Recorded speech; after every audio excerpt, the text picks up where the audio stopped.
I'm a saint, I'm gonna live it unashamed. All of my days are for Jesus, all of my words gonna see this. I'm not broken, I am saved, all my sins are washed away. I got a brand new identity, I died to myself and he lives in me. Lives in me. I'm not who I used to be. Cause your love's got a hold on me. I'm a believer in the power of Jesus. Yeah, I'm a believer.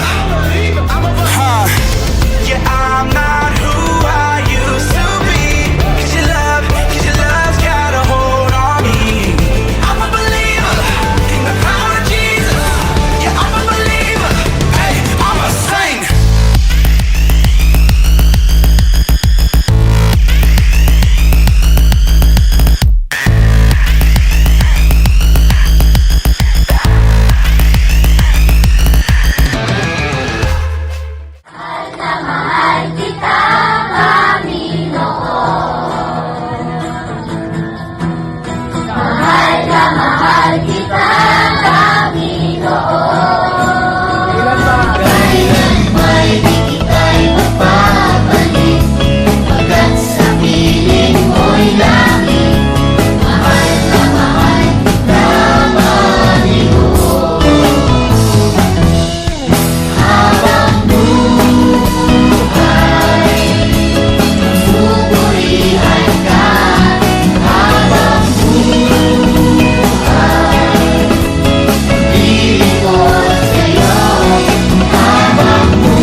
Lord, ngayon, isama-sama kami magpupuri sa iyong pangalan. We worship your name. Jesus.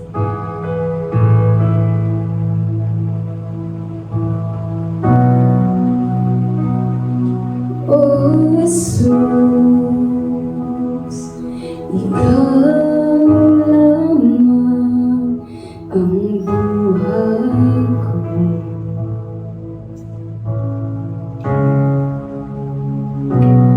Oh, Jesus,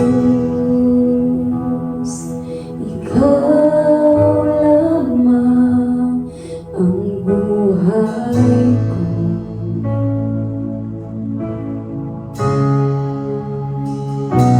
Ikaw ay sapat, wala nang iba. Kaligayahan ko, kaganapan ko, Jesus. Ikaw lamang, sa'yo lamang sumasamba, magpupuri, maglilingkod sa'yo. Ika'y tapat, sa'yo magtitiwala sa habang buhay. O Jesus, ikaw lamang.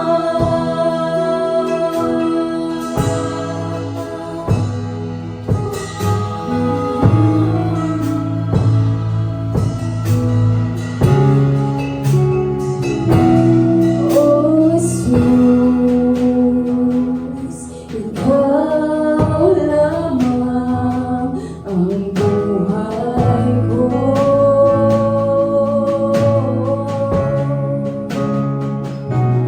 Oh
Ganun kahalaga yung wisdom.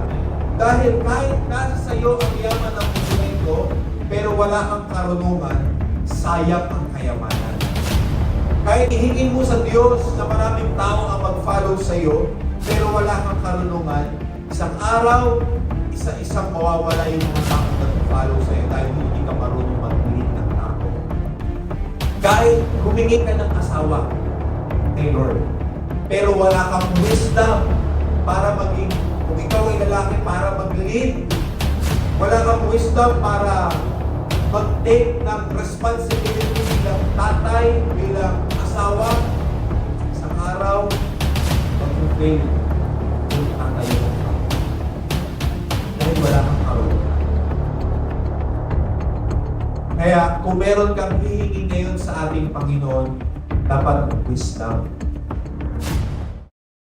To deliver the Word of God, please welcome Pastor Joshua Ryan Taghoy. Good morning po sa bawat isa at nais ko kayong batiin ng Happy Sunday. Alam ko na lahat tayo ay blessed at masaya dahil nararanasan natin yung pag-ibig at habag ng ating Panginoon. Morning po. Allow me to pray first bago tayo dumako doon sa pinakapag-uusapan natin. Panginoon, salamat po sa araw na ito na pinagkaloob niyo po sa amin. Bigyan niyo po kami, Lord, ng pangunawa. Bigyan niyo po kami, Panginoon, ng kababaang loob pagdating sa pakikinig ng iyong salita.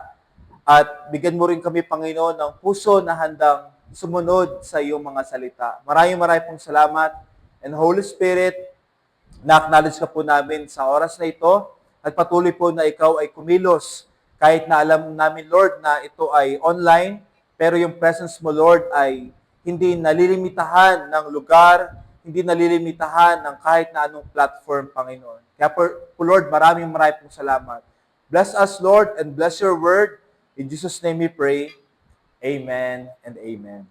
Magandang umaga po ulit sa bawat isa at patuloy na yung pagpapala ng Diyos ay sumaatin lahat. Ngayon po, ang nais kong ibahagi sa inyo ay pinamagatan kong ano nga ba ang pinakamahalaga? Again, ano nga ba ang pinakamahalaga? Isa sa mga hahangaan mo pagdating sa mga tao ay yung attitude natin na bilang mapangarapin. Okay? Yung bang yung katangian natin pagdating sa paghahanda sa kinabukasan. Okay? Pagdating sa pagkakaroon ng maayos at magandang buhay, lahat tayo ay nangangarap niya. Tama ba? O, wala naman sa atin nangangarap na gusto ko habang buhay ako mahirap. Gusto ko habang buhay naghihikahos kami. Wala naman. Kung tatanungin natin isa-isa, kahit yung katabi mo, tatanungin mo ngayon, ang nais niyan ay maganda, maayos, at masaganang buhay. Amen? Oo. Yun bang magkaroon tayo ng mga bagay na matatawag nating sa atin talaga. Amen? Kung ikaw ay nangungupahan, for sure, ang nais mo yung magkaroon ka ng sariling bahay. Amen ba? Oo. Kasi alam natin na kapag sa atin yung isang bagay na yon, talagang alam mong blessed ka eh.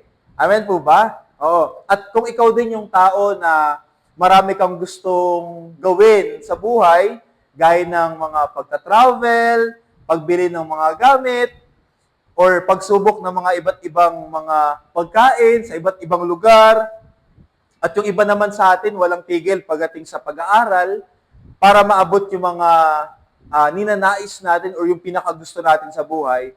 Kapatid, hindi masama yan. Amen? Hindi masama na magnais tayo ng mga bagay or magandang buhay dito sa mundo na ito. Pero nagkakaroon lamang po tayo ng problema kapag ito na yung pinakamahalaga sa atin.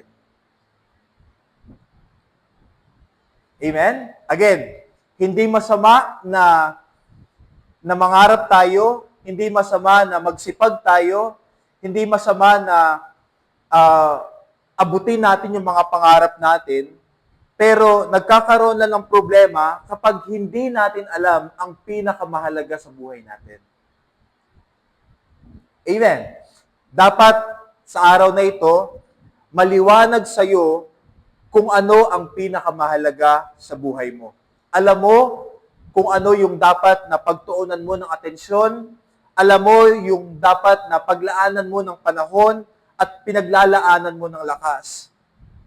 Amen. Dahil yung buhay natin dito sa mundo ay panandalian lamang. Sabi sa Santiago, chapter 4, verse 14, sa katunayan, hindi nyo alam kung ano ang mangyayari sa inyo bukas, sapagkat ang buhay ay parang hamog, nalilitaw ng sandali at mawawala pagkatapos. So, inihalin tulad ng Biblia, yung buhay nating mga tao sa isang hamog.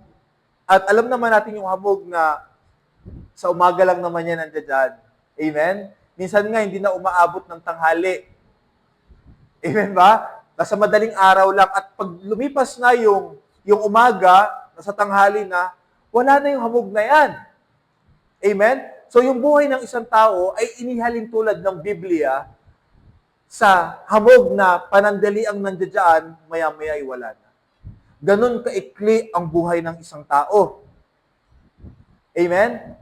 Walang makapagsasabi sa atin na ang buhay natin ay tatagal ng ganito kahaba, mananatili ako sa mundo na to ng ganito katagal. Walang makapagsabi sa atin. Dahil una sa lahat, hindi po tayo ang may hawak ng buhay natin. Amen. Kaya kung nilalaan mo yung buhay mo sa paghahanap ng kayamanan sa mundo na ito, nako, baka mali ka ng pinaglalaanan ng oras. Baka mali ka ng pinaglalaanan ng atensyon at ng lakas. Again, ang tanong, ano nga ba ang pinakamahalaga sa buhay mo? Ikaw bilang tao, ano ba ang pinakamahalaga para sa iyo? Or gawin nating mas specific. Ikaw bilang isang tatay, ano ba ang mahalaga para sa iyo? Ang mahalaga ba sa iyo ay mag-provide para sa family? Yun lang ba ang pinakamahalaga para sa iyo? Or ikaw po bilang isang nanay, ano ang pinakamahalaga para sa iyo? Ang mag-provide sa family rin ba? O masiguro ang future ng iyong mga anak, ng iyong buong pamilya? Ikaw bilang anak, ano ba ang pinakamahalaga sa iyo? Yung makatapos ng pag-aaral at makamit lang ba ang gusto mo? Ikaw bilang isang breadwinner, ano ba ang pinakamahalaga sa iyo? Yung magtrabaho para mapunan yung pangangailangan ng pamilya mo? Again, ano nga ba ang pinakamahalaga? Marcos chapter 8 verse 36 to 37. Ano nga ba ang mapapala ng isang tao kung mapasakan niya man ang lahat ng bagay sa mundo, pero mapapahamak naman ang kaluluwa niya? Verse 37, may maibabayad ba siya para mabawi niya ang kanyang buhay? Then, meron ding version nito kay Matthew. So, Mateo chapter 16 verse 26. Ano ba ang mapapala ng tao kung mapasakan niya man ang lahat ng bagay sa mundo, pero mapapahamak naman ang kanyang buhay? May maibabayad ba siya para mabawi niya ang kanyang buhay? Then meron ding version si Lucas. Lucas chapter 9 verse 25. Ano ba ang mapapala ng isang tao kung mapasakan niya man ang lahat ng bagay sa mundo, pero mapapahamak naman ang buhay niya? Wala. Sinabi ito ng ating Panginoong Yesus sa kanyang mga disipulo, pati sa mga tao na nakapaligid sa kanya noong mga oras na yan. Isang matibay na mensahe na may mas mahalaga pa kaysa sa mga yaman sa mundo na ito. At yan ay ang kaluluwa mo o ang buhay mo. Amen ba? Oo. Kasi kung tatanungin ka na buhay mo ngayon or 1,000,000, pero ang catch sa 1,000,000, hindi ka na magigising kinabukasan, anong pipiliin mo? Yung buhay mo ngayon o yung 1,000,000? For sure. Actually, kahit hindi 1,000,000 kahit 1,000,000,000. Pero ang kapalit, hindi ka na magigising kinabukasan.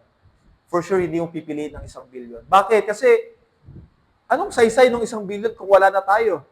Anong saysay ng 1 trilyon kung hindi naman na tayo buhay?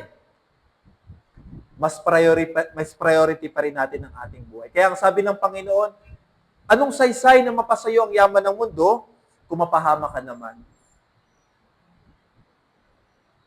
Amen?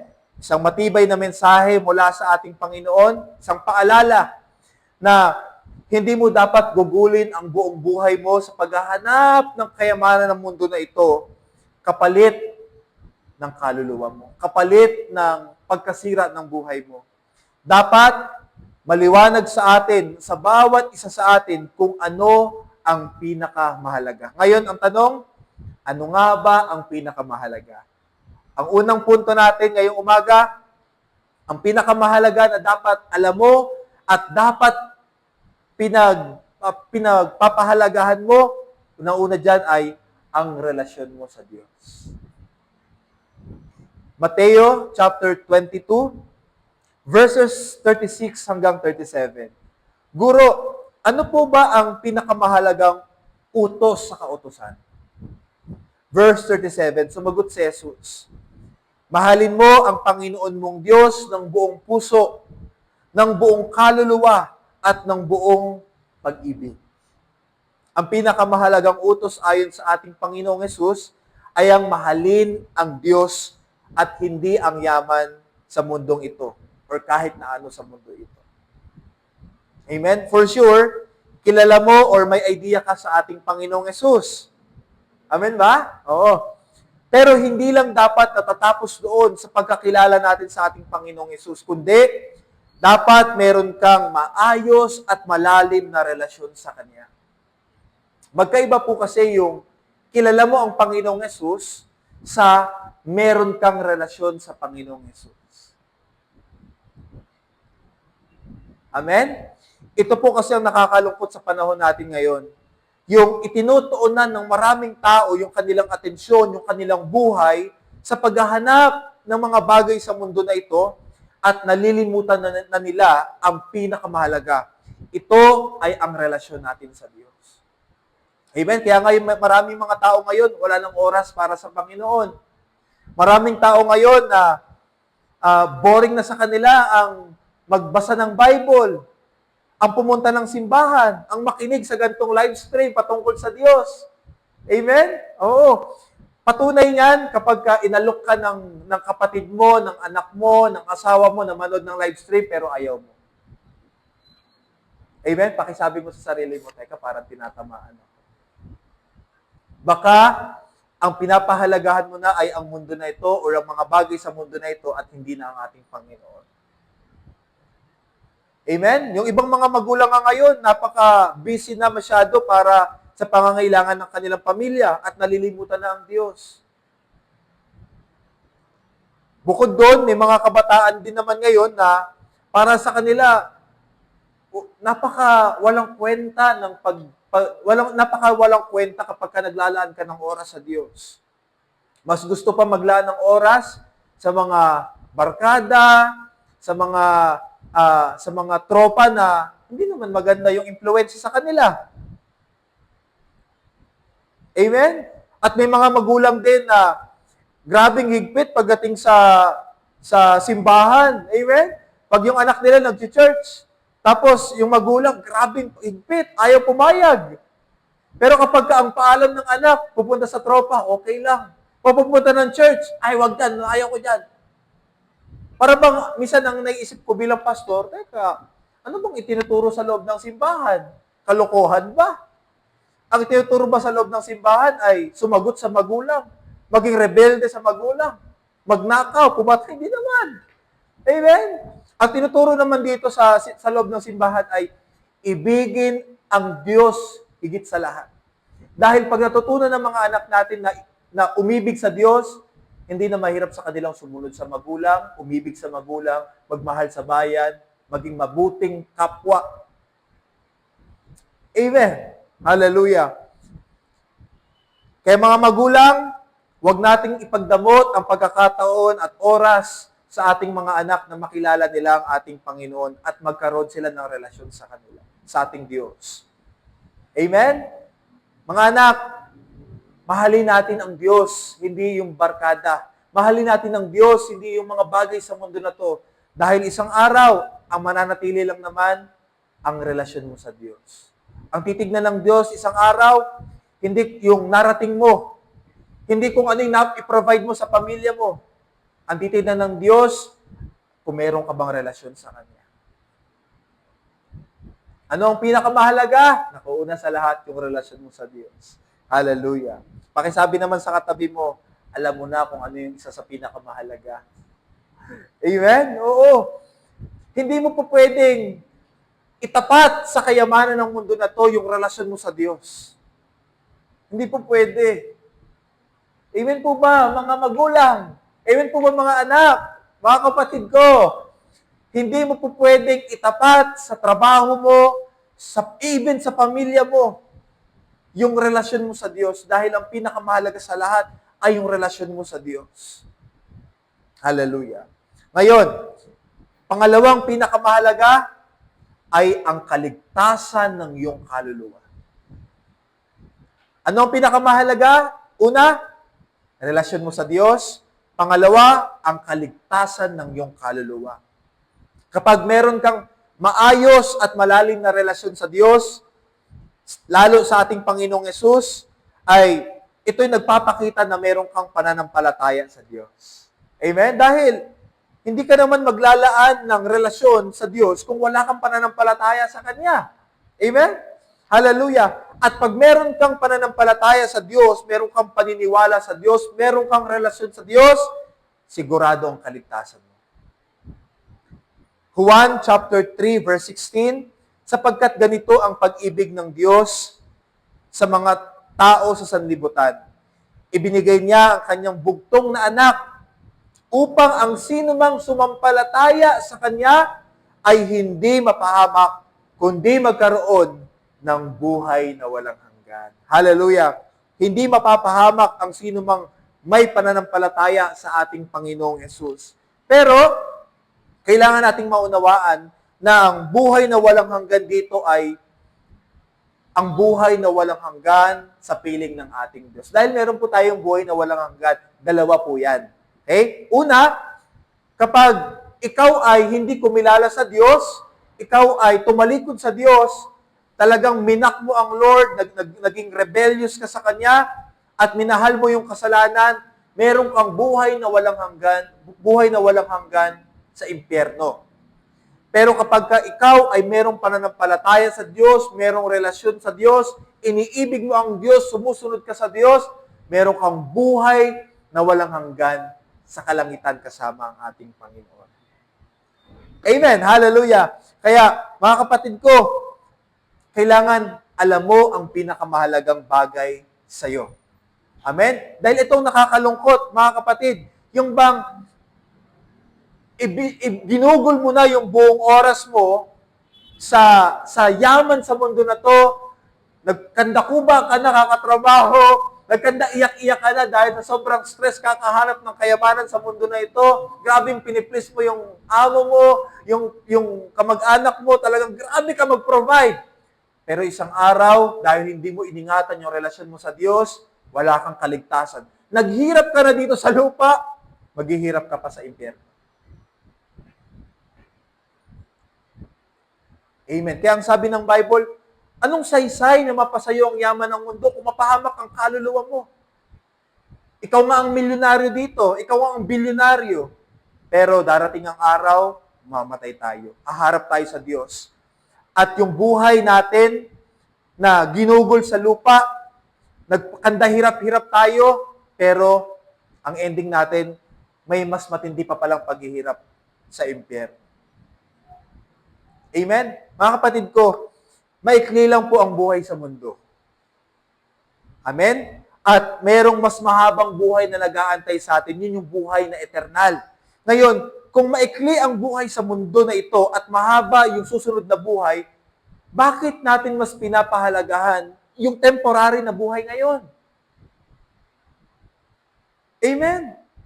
Wala tayong panahon sa Diyos, wala tayong panahon mag-pray, wala tayong panahon magbasa ng Biblia, wala tayong panahon na na makinig sa Diyos, wala tayong panahon na pumunta ng simbahan, at ang oras natin ay nilalagi natin sa mundo na ito. Kakahanap ng kayamanan, kakahanap ng may provide sa family. Pero, temporary lang naman yung buhay dito.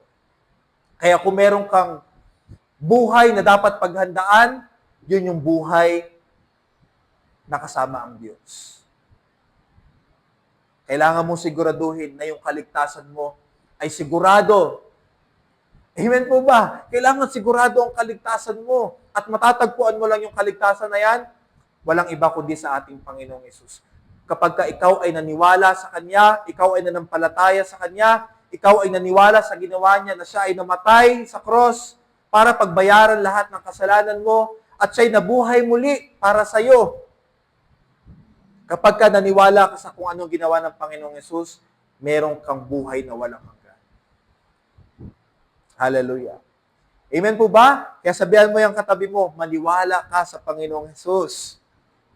Paniwalaan mo sa iyong puso kung ano yung ginawa ni Lord para sa iyo at sigurado ang kaligtasan mo. Amen? So, anong pinakamahalaga? Una, yung relasyon mo sa Diyos. At dahil mayroong ang relasyon sa Diyos, meron kang kaligtasan mula sa Diyos. Amen po ba? Pangatlo at panghuli, kaligtasan ng iyong buong sambahayan. Kung ikaw ay tumanggap na sa Panginoong Hesus, congratulations. Dahil dumating man ang araw na tayo ay mamaalam sa mundo na ito at maabutan tayo ng muling pagbabalik ng ating Panginoong Hesus, tiyak at makakaasa ka na nasa langit ka pupunta. Amen? Pero, nakakalungkot kapag ikaw sa langit, pero yung kamag-anak mo, yung pamilya mo, impyerno. Amen po ba? Hindi mo naman siguro papangarapin na ikaw sa langit at yung pamilya mo na kasabay mo kumain, yung pamilya mo na kasama mo matulog, yung pamilya mo na kasama mo sa araw-araw, isang araw, sa impyerno sila. Hindi mo naman siguro papangarapin yun. Amen? Kaya kung merong mahalaga sa'yo, hindi yung ma-provide yung pangangailangan nila, kundi yung makakilala sila sa Panginoong Hesus. Dahil sayang naman, amen ba? Sayang naman kapatid, tignan niyo po yung araw-araw nakakapag-provide ka sa family mo at kilala mo ang Panginoong Hesus, isang araw, lahat tayo na namatay, ikaw sa langit, pero sila sa impyerno. Di ba nakakalungkot yung ganon? Na i-provide mo nga yung pangangailangan nila sa mundo, pero hindi mo na ihanda yung kanilang buhay na walang hanggan. Ang kailangan mong gawin ngayon, ipakilala sa kanila ang ating Panginoong Hesus. Dahil ang kaligtasan ni Lord ay para sa iyo, para sa ating lahat, at para sa pamilya mo. Ngayon, paano sila magkakaroon ng kaligtasan kung hindi mo ibabahagi ang Panginoong Hesus? Amen po ba? Mga kapatid, merong mas higit na mas importante kaysa sa yaman ng mundo na ito. Una, relasyon mo sa Diyos. Pangalawa, kaligtasan mo. Pangatlo, kaligtasan ng buong pamilya mo. Kaligtasan ng buong sambahayan. Amen po ba? Dito po ako magtatapos. Mateo chapter 6, verse 33. Kaya unahin ninyo ang mapabilang sa kaharian ng Diyos. Ulitin ko po. Kaya unahin ninyo ang mapabilang sa kaharian ng Diyos at ang pagsunod sa kanyang kalooban at ibibigay niya ang lahat ng pangangailangan niyo. Hindi ko po sinasabi na huwag ka nang magtrabaho. Hindi ko po sinasabi na huwag ka nang mangarap, huwag mo nang tustusan yung pangangailangan ng pamilya mo, huwag ka nang mag-aral, huwag mo nang abutin yung pangarap mo. Hindi ko po sinasabing ganon. Amen? Ang sinasabi ko, pwede kang mag-aral, pero dapat alam mo yung pinakamahalaga sa puso.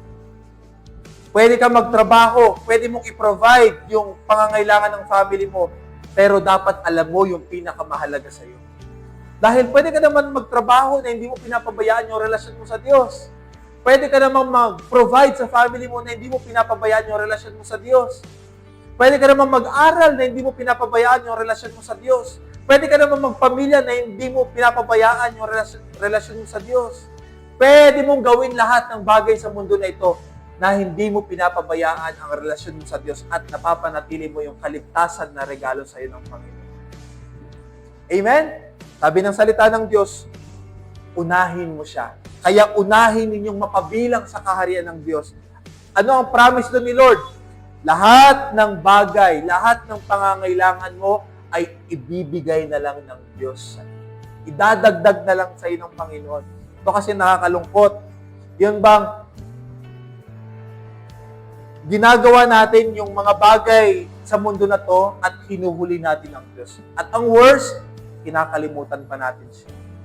Pero kapag inuna mo ang Panginoon, siya ang magdadagdag sa iyo ng lahat ng pangangailangan mo. Amen po ba? Hallelujah. Mga kapatid, ito'y paalala sa atin ng ating Panginoon. Ang tanong ng Diyos, ano ba ang pinakamahalaga? Kailangan mong evaluate yung sarili mo. Ano ba yung pinakamahalaga ngayon sa buhay ko?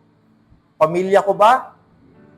Ang makapag-provide ba para sa kanila? Ang asawa ko ba? Ang anak ko ba? Ano ba? Ano bang pinakamahalaga sa akin ngayon?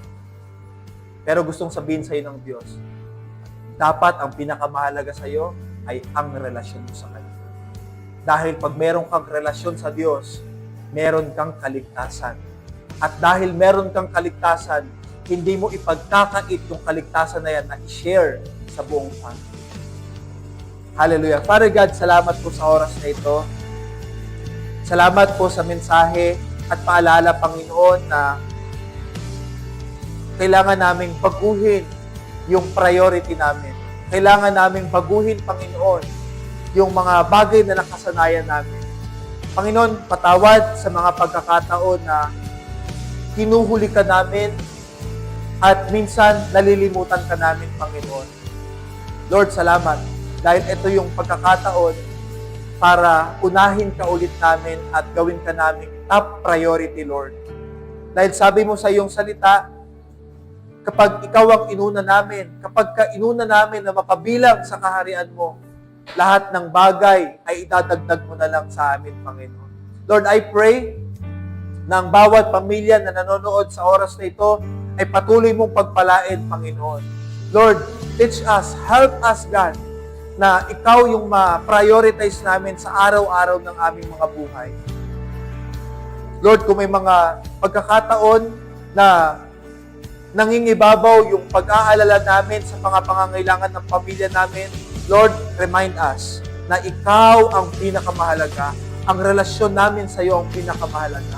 Always remind us, Holy Spirit, nang sa ganon, hindi kami out of focus at laging ikaw ang number one sa aming mga buhay.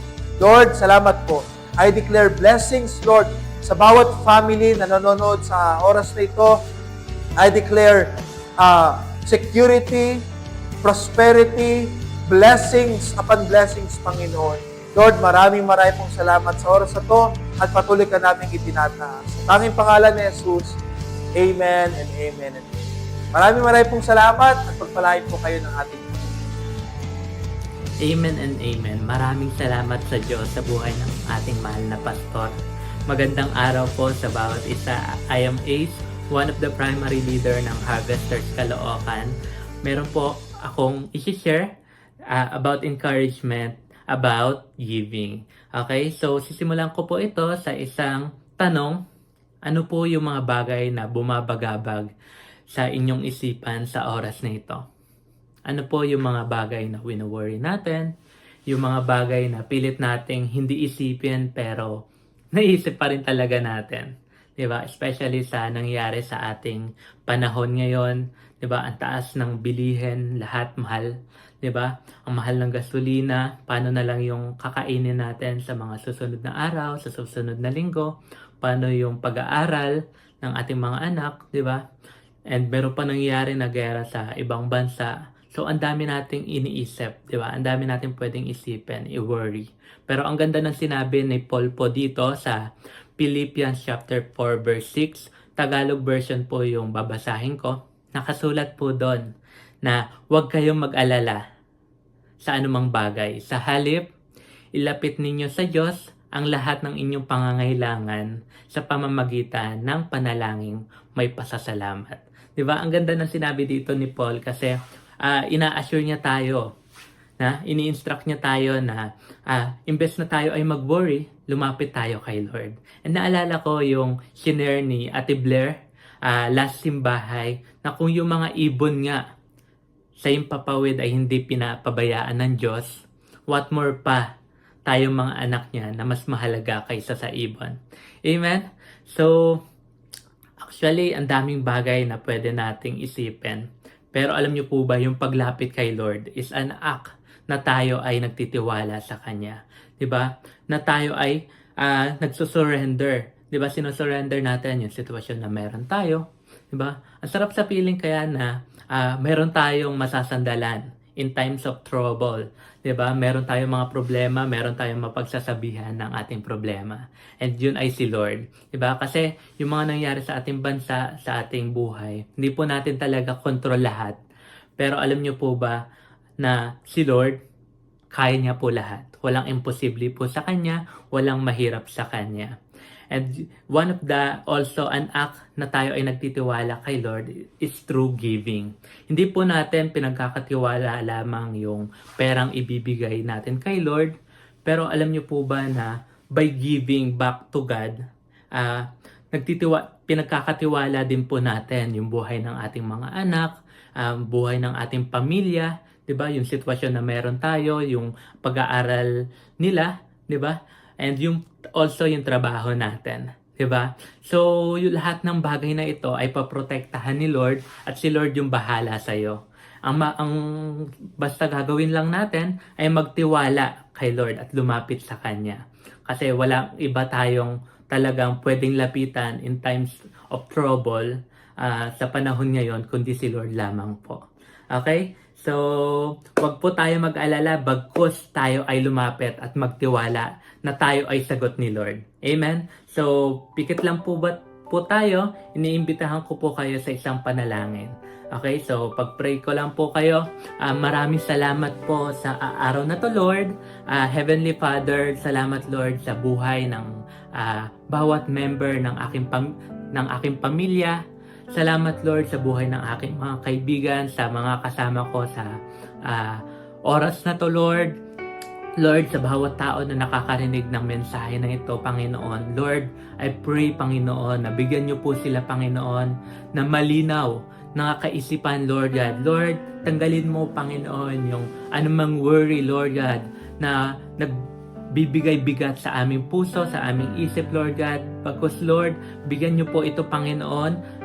Ilagay niyo po, Lord God, yung pangako, Panginoon, na hindi mo kami iiwan, Panginoon, at hindi mo kami pababayaan. Lord, nagtitiwala kami sa iyo. I know, Lord, na lahat ng bagay ng aming pangangailangan, lahat ng yun ay na-provide mo na.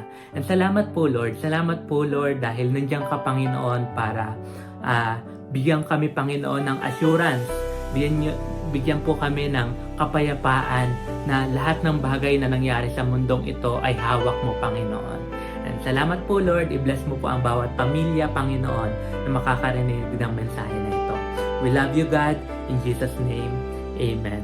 So, pwede na po tayo magbigay. Pwede po natin iabot ito sa ating mga leader na present po sa oras na to, or you can send it din po through GCash. So, maraming salamat po. God bless po everyone, and see you po next time. Bye-bye po.